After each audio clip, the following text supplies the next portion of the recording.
আচ্ছা, তুমি আমাকে একটা কারণ বলো যার জন্য তুমি আমাকে এত ভালোবাসো।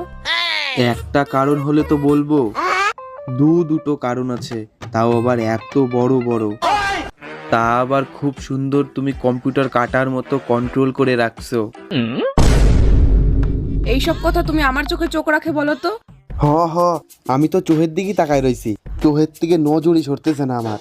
শুয়োরের বাচ্চা, তুই যেখানে তাকিয়ে আছিস ওটা আমার চোখ না, ওটা আমার ব্লাডার। আমি এই বিলাডার খাবো। আচ্ছা, তুমি আমাকে একটা কারণ বলো যার জন্য তুমি আমাকে এত ভালোবাসো। একটা কারণ হলে তো বলবো, দুটো কারণ আছে, তাও আবার এত বড় বড়। তা আবার খুব সুন্দর, তুমি কম্পিউটার কাটার মতো কন্ট্রোল করে রাখছো। এইসব কথা তুমি আমার চোখে চোখ রাখে বলো তো। হ হ, আমি তো চোহের দিকেই তাকাই রইছি, চোহের থেকে নজরই সরতেছে না আমার। শুয়োরের বাচ্চা, তুই যেখানে তাকিয়ে আছিস ওটা আমার চোখ না, ওটা